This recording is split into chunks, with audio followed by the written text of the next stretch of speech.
Como os decía en la introducción, estoy en el estudio de Alex Escotado, un estudio magnífico porque Alex os decía hace un momento que era músico, bueno, también es disjockey y también es agente de modelos. Ingeniero informático. Que lo tiene todo. ¿Qué más eres? ¿Qué más eres? Ingeniero informático. También es ingeniero informático. Bueno, hablando de hombres del Renacimiento, Alex, sí que hay un hombre del Renacimiento aquí que eres tú. Y además con el estudio de la Puerta del Sol, ¿dónde más puedes querer estar que aquí? Estamos exactamente a 15 pasos de la Puerta del Sol. En ningún sitio, estando aquí contigo y con mi hermano, en ningún sitio. Bueno, Alex ya se ha presentado, lo tengo a mi derecha, Alex Escotado, y a mi izquierda tengo a Jorge Escotado, a quien muchos conoceréis porque tiene una actividad febril en las redes sociales y es además quien lleva La Emboscadura, que es la editorial de Antonio, la editorial que está publicando pues buena parte, si no toda la obra de Antonio. Muy buenas, Jorge. Muy buenas, Fernando, mil gracias. Bueno, has visto que tienes competencia entre hermano, porque tú eres escotadiano, pero a Alex no le va la zaga, ¿eh? No, lo bueno es que nos vamos a unir. Tenemos claro que la suma de las partes supera, la suma de las partes supera a cada una en separado. ¿Pero le vas a emboscar o...? Sí, él está emboscado ya hace tiempo, pero ahora lo voy a emboscar públicamente. Sí. Bueno, estás haciéndolo públicamente, Jorge, te lo digo ya. Bueno, él lleva trabajando en la sombra conmigo y mucho porque yo necesito consejos y Alejandro es un proverbial proveedor de consejos. Es un proverbial proveedor y tenéis la misma edad, así que no es casi, que me digas, no, es que este es mi hermano que me saca 15 años, entonces por eso me da consejos, pero andáis así, así.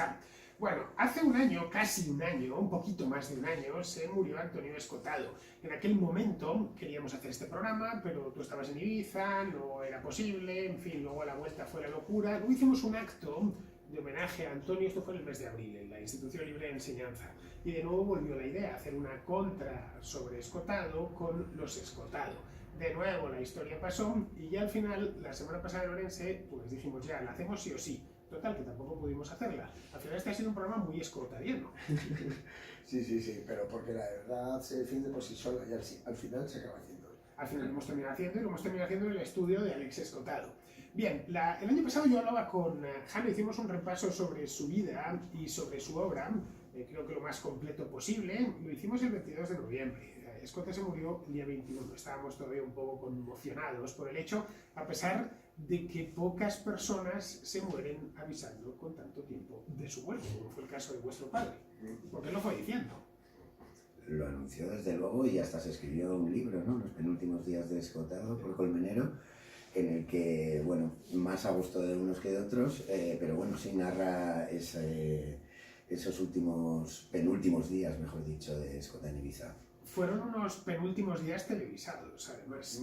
Bueno, sí, el canal de YouTube, allí mi padre, la verdad que aunque tuviera 80 años, se le enrolló muchísimo lo de las redes sociales. O sea, yo era el que estaba por detrás, todo el protagonismo obviamente lo tenía que tener él, pero yo era el técnico, el que le ponía una cámara encima, el que le decía, papá, hay que tuitear sobre esto, he hecho este tweet, ¿qué te parece? Me tuvo un tiempo vigilándome para ver si yo metía de mi cosecha o realmente me ajustaba solo a su pensamiento. Me estuvo vigilando y cuando ya me gané su confianza, pues ya me lancé en tromba. Pero tu cosecha es escotadiana, tampoco tenía nada Sí, que ver. sí, pero si te subes a la cuenta de Antonio Escotado, que tiene 160.000 seguidores, y me pongo yo a hablar de mis melancolías personales, pues no, la audiencia no lo entendería. Bueno, Jorge, como te conozco, y pues ya que ya es algo importante, sé que tú no tienes melancolías personales. Bueno. Si hay una persona que no es melancólica en todo Madrid, ese es Jorge Escotado. ¿Sí? Tiene sus momentos, pero sí, mayormente es eufórico y alegre. Eso la mayor parte del tiempo. Los que le conocen lo saben bien, es como una especie de torbellino, que se le ve venir desde lejos, y ves, estás, qué sé yo, aquí mismo, en la Puerta del Sol, ¿no? Tú estás ahí donde la Mariblanca, y él viene por la calle de Alcalá. Bueno, le distingues entre la multitud, de que señalas y dices, ese puntito de allí es Jorge Escotado, que sea solo por la manera de andar. Bien, Jorge, como os decía, es el creador de La Emboscadura. Esto lo hiciste hace ya unos cuantos años. En 2017, sí, también en parte por una cuestión puramente académica. Yo me había hecho un MBA y el TFM me decían qué quería hacer y digo, pues que qué mejor que La Emboscadura, que La Emboscadura fue el resultado de un trabajo de fin de máster. Tú eres periodista de formación. Soy periodista, lo que pasa que un periodista, bueno, más bien me considero emprendedor periodista. Lo malo es que cuando tienes una buena idea, si es que es buena, y la pones en práctica, luego ¿quién te da esos conocimientos de economía, esos conocimientos de gestión empresarial? ¿Cómo entender un balance? Pues todo eso te lo tienes que enseñar a ti mismo. Entonces, con 37 añazos, siguiendo un poco el ejemplo de mi padre, me reciclé y volví a estudiar. Yo había terminado mi carrera con 24 años, tan pancho, pero con 37 me lancé a un máster que, bueno, me acuerdo que me caían las lágrimas en el propio libro de texto, ¿no? Cuando tenía que estudiar contabilidad.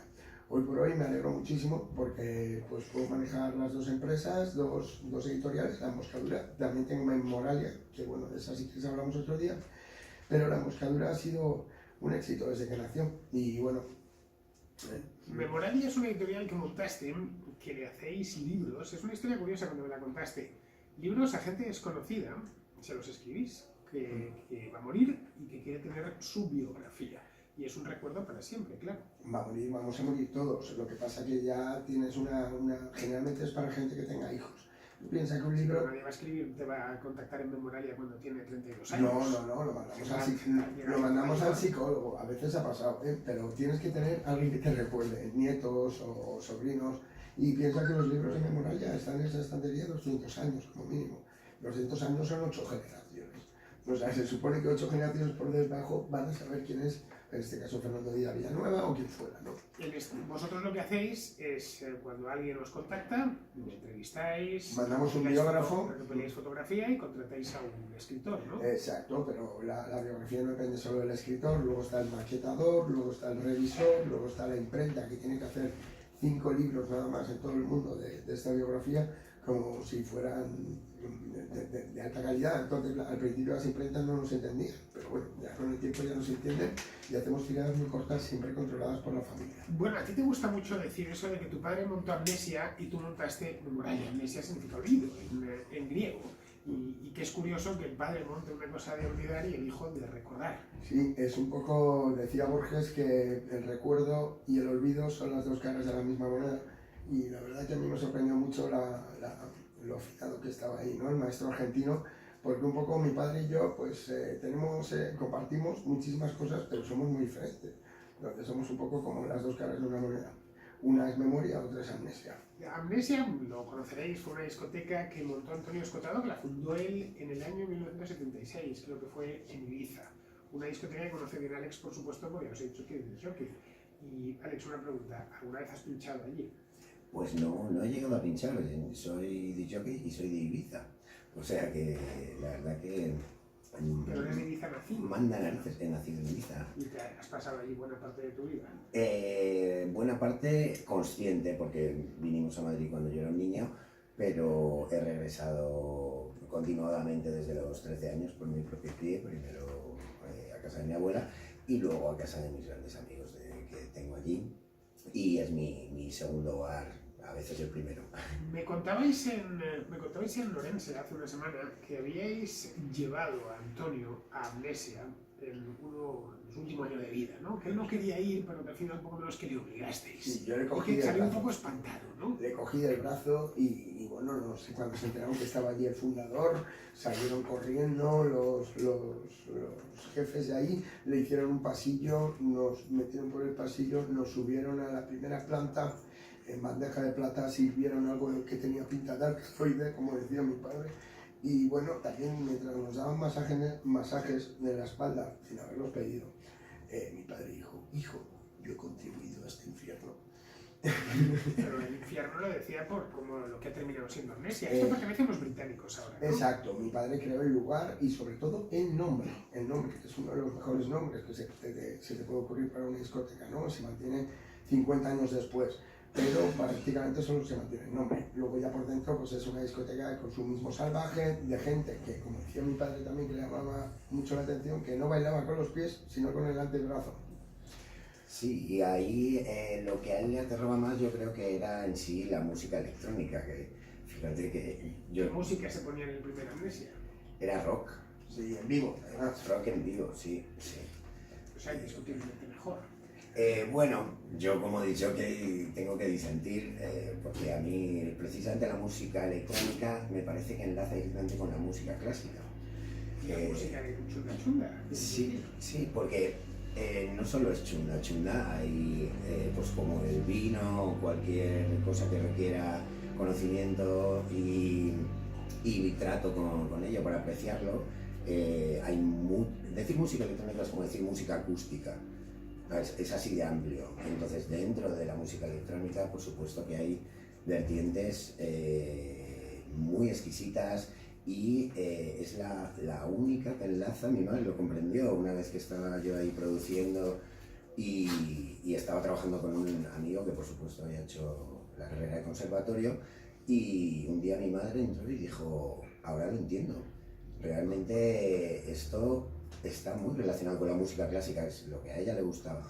Y son ciclos, no hay una voz, no es pop, no es melodía popular con un estribillo, con una estrofa, como lo que casi todos consumimos, casi todo el planeta consume ahora mismo, sino que es abstracto, son melodías que van variando, progresivas, que van creciendo, disminuyendo y claro, a mí me atrae mucho el poder tú solo, bueno, si Mozart naciera ahora mismo, estoy convencido, haría música electrónica.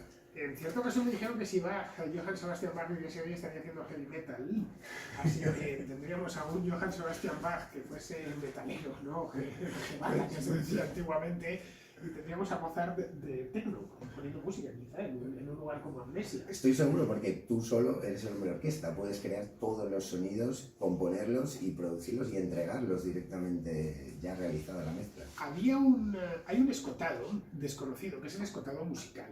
Conocemos todos el escotado filósofo, por supuesto, yo es el que más conozco.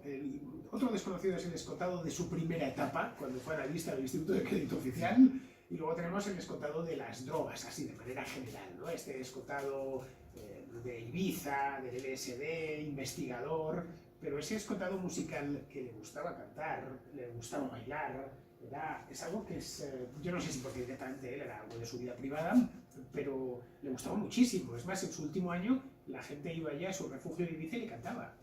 Sí, tenemos además, como parte de su inmensa herencia, 2 guitarras concretas que deja él y que para él eran joyas. Una Ramírez de primera clase, que me acuerdo además que la consiguió con una venta de alguna sustancia ilícita y se la dejó en prenda a la persona y nunca volvió a pagar. Entonces ganó mucho más con la transacción quedándose con la guitarra. Una sustancia ilícita, ¿tienes constancia de eso? Tengo constancia. ¿O es por adornar un poco? No, tengo constancia. Y luego tenemos la guitarra, la Gibson SG, que es del año 1970, y es una pasada. 62, Lo busqué. Es la misma que toca Angus Young con la ACDC y también Franz Zappa. Y mi padre la compró, y fue en la época de Escota Almerenas, el terror de las nenas. O sea, iba muy unido el tema del rock and roll con el tema del sexo libre. El tema del rock and roll, esto es de los años 60-70, cuando él se marchó a Ibiza. Él se va a Ibiza en el año 1970. Claro, es que falta una biografía integral de Antonio Escotado, porque tenemos, bueno, lo último que se escribió sobre él, lo de Condenero, los penúltimos días de Escotado, tenemos mi Ibiza privada y notas biográficas que él fue dejando aquí y allá, pero no hay una biografía como tal.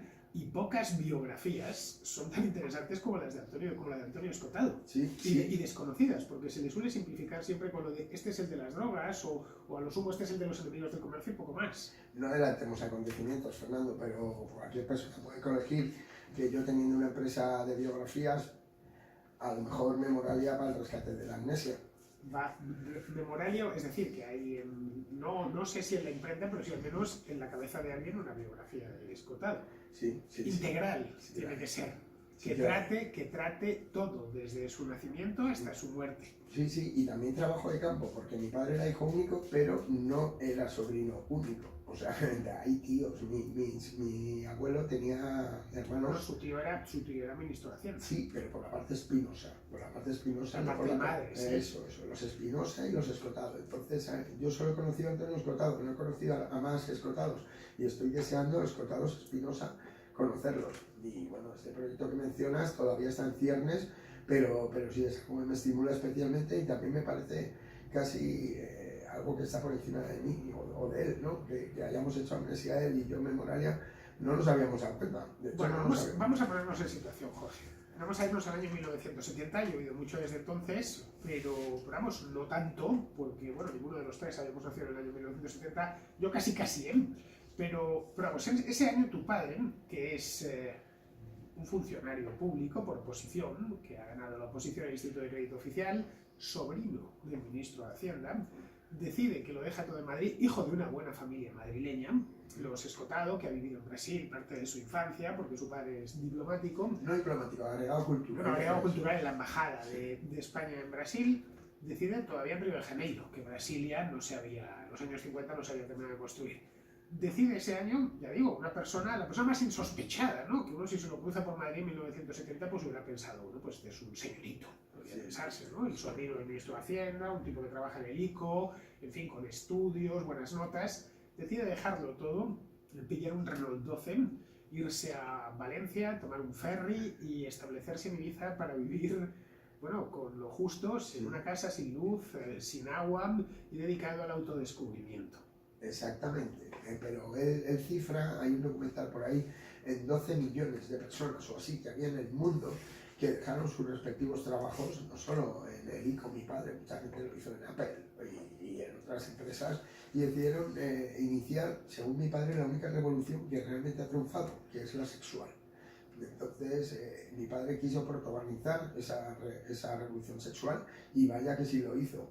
Entonces, dado que el ICO permitía unas excedencias, gracias a sí se consiguió el salvoconducto de mi abuela, de mi abuelo, y le dijo, oye, que si me va mal en Ibiza, me vuelvo al ICO, no te preocupes, mamá. Era una estancia de 2 años. Sí, bueno, Tenía hasta 10. Sí, creo que era prorrogable. La cuestión es que allí se fue como traductor, que ya sabes que es una de las profesiones más liberales. Tú puedes traducir en Bermudas, puedes traducir en Moscú, o puedes traducir en Ibiza. Con que tengas un buen precio en España, da igual que el ambiente en el que traduzcas. Y mi padre tenía 40 50 traducciones. Al final, en aquella época, es donde hace el amor, hace la revolución sexual, hace el amor y no la guerra, pero a la vez se va formando muy seriamente en libros que le interesan. Por ejemplo, Jefferson, por ejemplo, los principios de matemática de Newton, por ejemplo, Bakunin, por ejemplo, hasta Asimov. O sea, tiene 40 traducciones ahí. Y eso todo lo hizo mientras estaba en Ibiza. Lo hizo porque él había tenido una formación filosófica en Madrid, había, bueno, trabajado en la universidad dando clases antes de irse a Ibiza, estoy hablando. Sí. Pero tiene una formación mucho más convencional. Sí, él a partir de su llegada a Ibiza empieza a tener la formación típicamente escotariana. Sí, empieza a escribir en prensa también, y bueno, cuando lee su tesis sobre la filosofía de la religión de Hegel, ya se convierte en uno de los filósofos así más importantes que tenemos en este país. Eso sería con 30 años, tenía mi padre. Cuando fallece con 80, pues ha tenido 50 años para demostrarlo. Y vaya que sí nos ha dado obras que pasarán a la historia, como trabajos insuperados, ¿no? Estas 2 trilogías sobre las drogas o sobre el comunismo, que él lo cifraba, el miedo a lo mismo, el miedo a los demás, pues yo creo que son insuperadas y lo serán durante mucho tiempo. Él se pasa en Ibiza unos años, la década de los 70 y a grandes rasgos. De Ibiza sale en buena medida mal parado. Bueno, no sale. Es curioso que se quisiese ir a morir allí. No sale, lo mandan directamente al calabozo de Alvila, el castillo lo llamaban. Allí mi padre, la época ibicenca termina en el Talego. En Chirona, mi padre luego primero está en el calabozo y luego ya elige cárcel, de tal manera que le puedan dejar meter un ordenador, un flexo y un ajedrez. Esas eran sus 3 condiciones. El aislamiento, ¿no? Y aislamiento voluntario para que, pues claro, si estás en aislamiento voluntario, el resto de presos no ven que tienes un flexo ni que tienes un ordenador. Y claro, y teníamos un profesor de universidad que supuestamente había sido pillado traficando con cocaína, luego se demostraría que era un delito inducido en calidad de tentativa imposible. Lo que pasa es que mi padre se sentía muy avergonzado por cómo le habían pillado y por lo ingenuo que había sido y dijo, pues mira, me meto en la cárcel, que es el lugar donde más concentración puede tener alguien.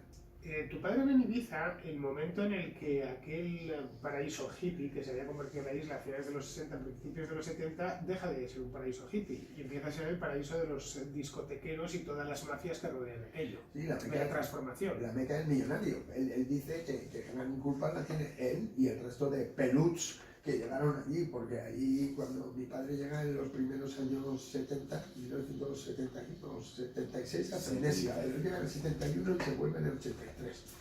Vamos, el 83 de la condena. Y en esos años Ibiza experimentó una transformación brutal. De ser una isla pobre pasó a ser la meca del millonario. Y también es porque empezó a acudir la gente guapa, por así decirlo. Mi padre decía que la belleza no es una cuestión de rasgos, sino de estado de ánimo. La gente que hay en Ibiza es guapa y la gente va con ligereza de ropa, nadie lleva ropa interior, las casas se dejan abiertas. Hubo ahí un verdadero movimiento la Ibiza del 70. de contracultura. Sí, era la Ibiza de los años 70. Eso lo cuenta bien tu padre en Ibiza Privada, que fue uno de los últimos libros que publicó, el penúltimo, bueno, justo antes de ir al Real Madrid, que cuenta pues es unas memorias un poco deslavazadas de esa experiencia. Y cuenta cómo y más aporta algunas fotografías, porque el libro está muy bien editado, cómo se ve a los hippies, que eran pues, alemanes o suecos, y al lado los de la isla, que eran muy pequeñitos. Sí, metro y medio. Y que les miraban como diciendo, ¿de dónde han venido estos? Esta gente son mutantes. Parecía el Mundial Alemania contra, pues eso, Italia, ¿no? O algo así, claro. Claro, era una Ibiza muy distinta a la que tenemos hoy en día. Sí, era una Ibiza muy distinta y yo creo que Escota volvió a Ibiza a morir precisamente también para saldar una cuenta. Él quería morirse tranquilo. Y la verdad que lo consiguió.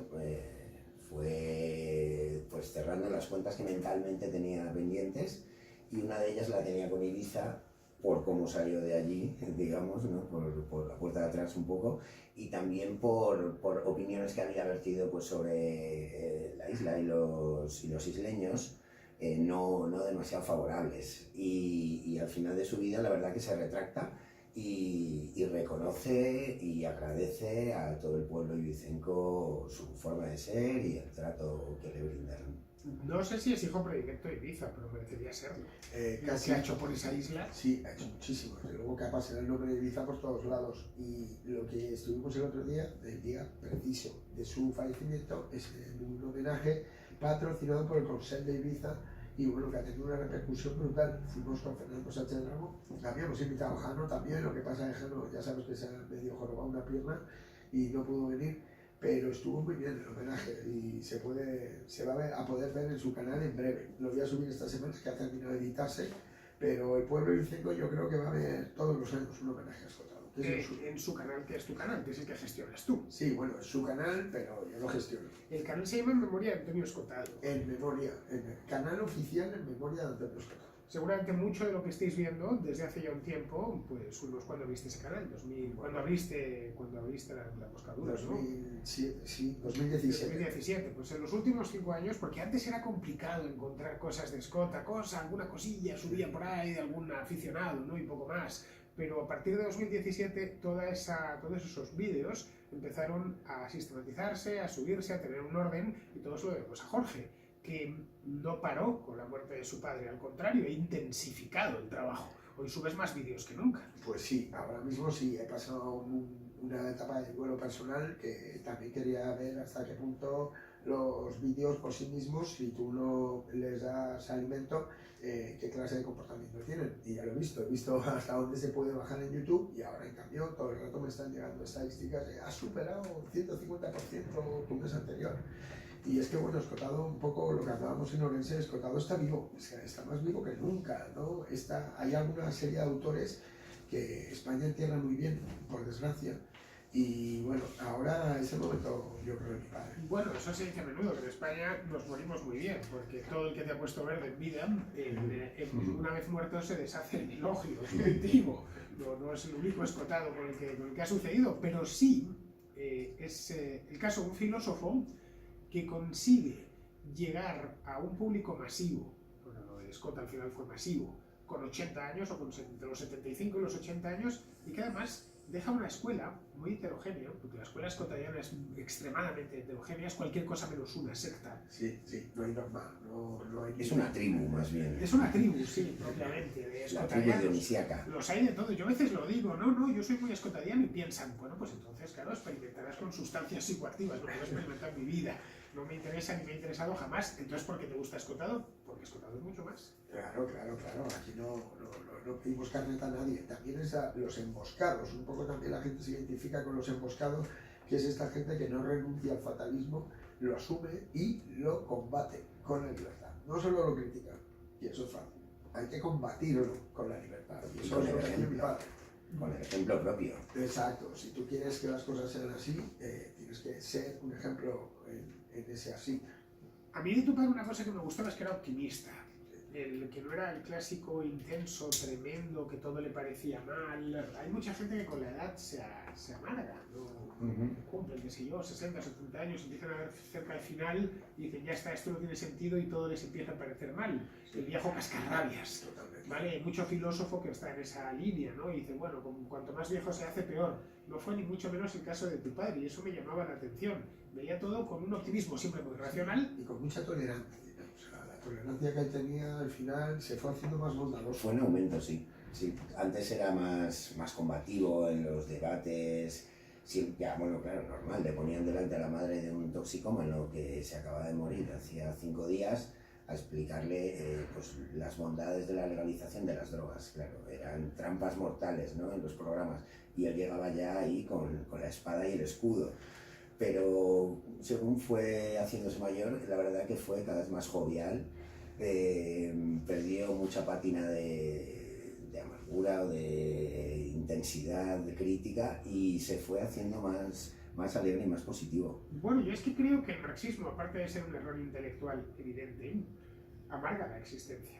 Totalmente. No, tal cual, tal cual. Convierte a buena gente en gente amargada. Sin duda, sin duda. Mi padre, yo puedo decir lo que él decía y no me atrevo a comentarlo delante de la audiencia, que sus últimos 5 años fueron los mejores 5 años de su vida. Él lo decía así, él lo sentía así. O sea, realmente llegó a la edad del verdadero conocimiento. Piensa que mi padre, su mayor obra, la escribe ya en la senectud. Entonces, Escotado se fue, pero se fue con su pensamiento al 100% y estaba tan agradecido a la gente que se le acercaba. Allí a Ibiza, ¿no? Este sitio que llegó a ser un pequeño lugar de peregrinación. Había gente en la puerta, unos con drogas para que las probara con él, otros con ganas de que le firmara un libro. Pero este contacto con la gente le hizo más humano y luego también sabía que había Escotado para rato cuando él ya no estuviera.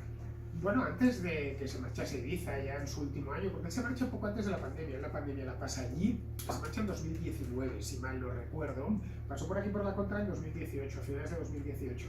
Bien, esos años últimos, a partir de 2016-2017, Escotado tiene una segunda juventud y en buena medida se debe a la emboscadura a que él mismo se muestra partidario de que así sea, viaja por toda España y por parte tenemos ahí al del ayuntamiento.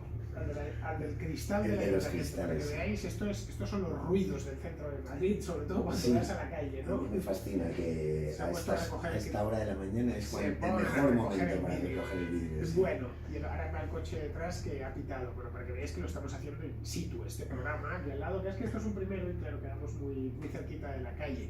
Bien, él recorrió toda España en sus últimos años, te lo podías encontrar en casi cualquier lado, y no solo eso, sino que hasta cruzó el Atlántico, con 70 y tantos años. Sí, ahí mostró una bondad infinita en cuanto al público y también le interesaba que su obra se difundiera.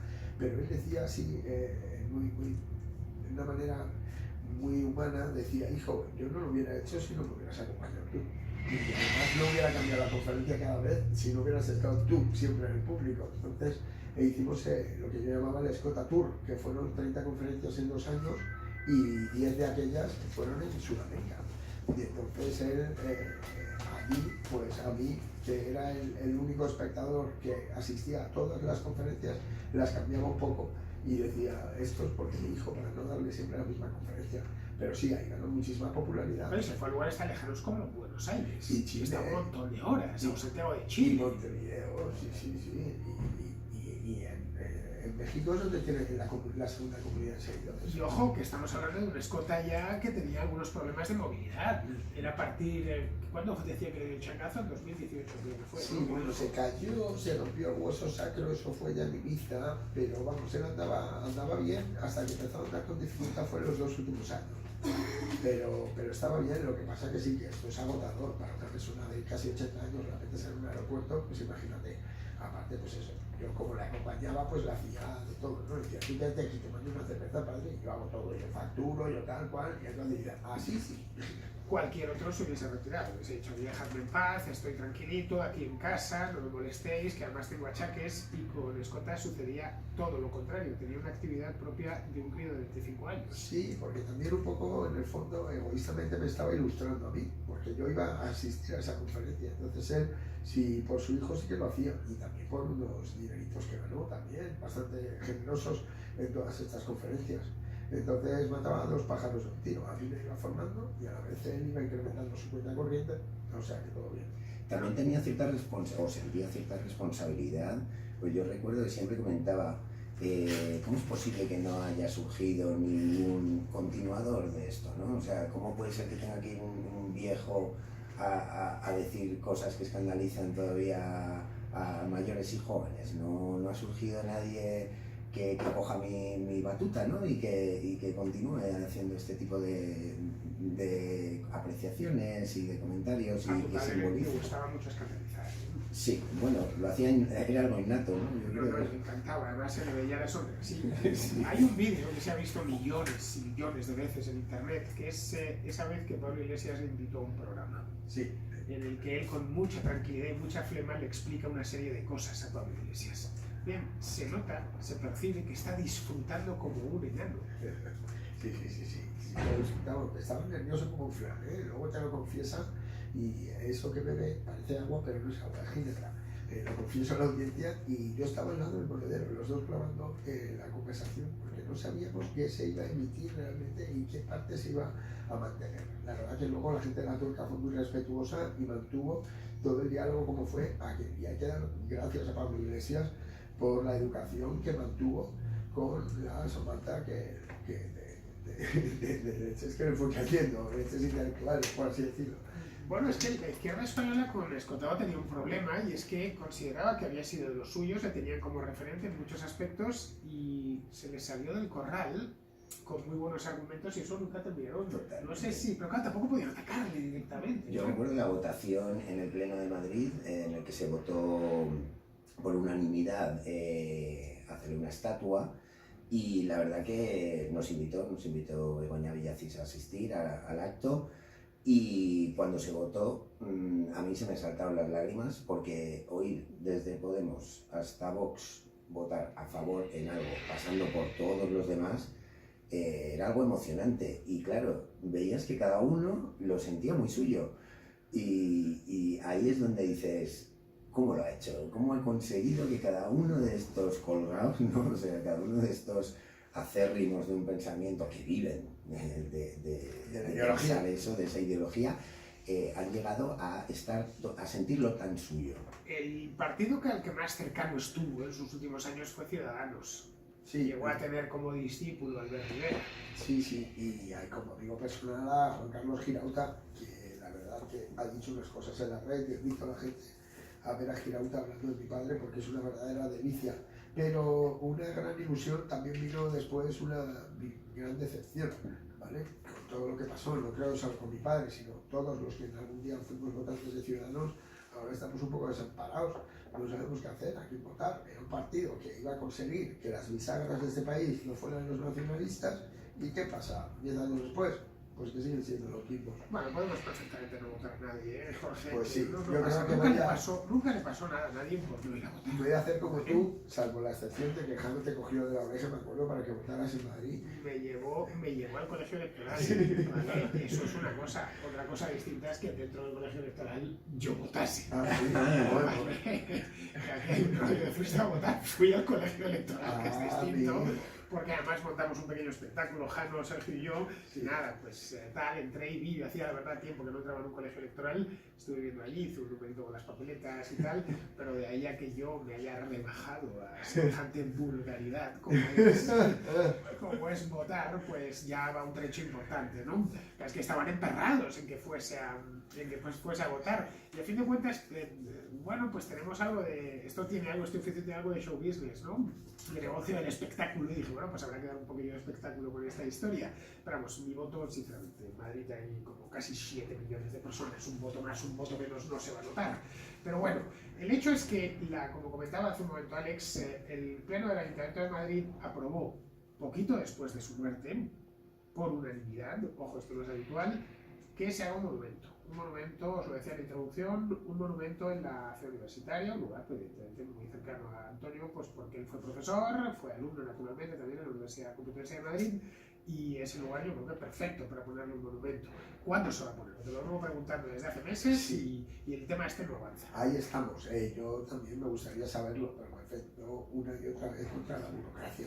Entonces, lo que sé es que puedo comentar que he tenido ya 3 reuniones, es profesor con la Comunidad de Madrid, y bueno, ahora la última vez lo dejamos que estábamos hablando con el rector de la Complutense, con la técnico de paisajismo, y esta semana tengo apuntado ahí el calendario llamarles. Lo bonito es el epitafio, y el epitafio que también reside en su lápida, en Santa Inés, en su tumba.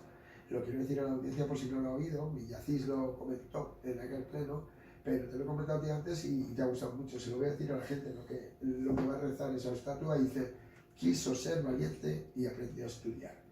Entonces es como un lema, es algo que a la gente que pase por Ciudad Universitaria y se dirija a su facultad, yo creo que es una de esas frases para el pensamiento que nos va a hacer reflexionar siempre en la ley. Me enseñaste las fotografías de lo que va a ser el monumento, tenemos una de cuerpo entero y otra con un gesto muy escotadiano y otra de busto. Sí, ahí estamos, por si hay que hacer plan A o plan B. Bueno, pues la verdad, si hay que hacer una suscripción pública, se hace sin ningún problema, ¿eh? Gracias. Ahora mismo tiene las estatuas Begoña en su despacho, y me contaba una anécdota un amigo en común que trabaja ahí, que hay veces que entra en su despacho y ella está pensando y acariciando la cara del busto de Escota y que da una sensación un poco creepy, ¿no? Cuando estamos como el súper malvado, ¿no? Que está ahí acariciando al gatito, ¿verdad? No, pero lo decía cariñosamente, por supuesto, y es un honor que tenga ahí a Escota para reflexionar, ¿no? Acariciar la calva de Escota mientras reflexiona. Bueno, en ambas estatuas, yo las he visto, son realistas, no le van a hacer una estatua de estas, un busto de estos horrendo, de escultura moderna, que al final no sabes a quién están homenajeando, se ve que es Escotado, pues está tomado de una fotografía suya, además. Sí. Es una escultora muy brillante que se ha acercado a ella voluntariamente, que eso le da un mérito extra, y lo ha trabajado mucho. Y bueno, esperemos que sea una realidad pronto, antes de que cambies de gobierno, porque luego se hace una promesa y ya sabes que los tiempos políticos, esa promesa no se lleva a cabo ya. Sí, a lo mejor resulta que tenemos la estatua de Escota, qué sé yo, en 2040, una cosa así. No, nos aseguraron que en 2023 salía para adelante y que iba a salir para adelante. El año próximo. Sí. Vale, a ver si para el segundo Aunque bueno, aniversario son políticos. ¿no? Son políticos, tampoco podemos confiar mucho en ellos, esa es la verdad. Bueno, queridos, pues hemos llegado ya al final del programa, tenemos 40 minutos, así que con esto vamos a terminar. Con la contra dura lo que tiene que durar, no le podemos quitar más tiempo a nuestros contraescuchas. Así que os agradezco muchísimo, no nos ha faltado de nada, ni el camión de la basura, ¿eh? Ha venido también, ha acudido a la ciudad. El camión del vidrio. Bueno, gracias Fernando, de verdad, porque todo lo que contribuye a difundir el pensamiento de nuestro padre es fundamental, y seguro que si alguna otra escucha quiere hacer alguna pregunta concreta, yo como soy seguidor tuyo, me meto allí y se la respondo, y si no se la respondo directamente por email. Así que nada, embosquémonos todos y rindamos tributo al grandísimo Antonio Escotado. Muy bien, pues y a ti también muchas gracias. O sea, te agradezco muchísimo a ti, Fernando, que has venido aquí a mi casa. Igual que Jorge, soy un seguidor acérrimo tuyo, me levanto con tu voz en mi cabeza, y cada vez que quiero saber sobre la actualidad o sobre la historia recurro a ti, así que encantadísimo de tenerte aquí. Bueno, muchísimas gracias, Alex. Me acabas de sonrojar y estamos por la mañana, todavía es muy pronto para sonrojarse. Bueno, queridos amigos, pues con esto terminamos ya la contracrónica de hoy. Ha sido un placer venir aquí. Ha tenido cierto aire escotadiano, con ruidos, con el camión de la basura, etcétera, pero creo que le ha dado cierto sabor, ¿no? Estos programas hechos en remoto, los que hago por ahí, pero que no puedes ni siquiera controlar el silencio del estudio, pero le da cierto, pues eso, cierto sabor, cierta autenticidad. Bien, queridos, pues con esto me despido de vosotros, no hasta mañana porque mañana no tenemos contracrónica, que es viernes, sino hasta el próximo sábado que tendremos contraplano. Eso sí, mañana lo que tendremos es contrahistoria, así que tenéis que cambiar de canal en el caso de que estéis en iVoox porque va por otro canal. En YouTube es exactamente el mismo. Así que nos escuchamos mañana en la contrahistoria. Hasta mañana, amigos. Ya está ahí, si esto se me ha grabado bien, este va.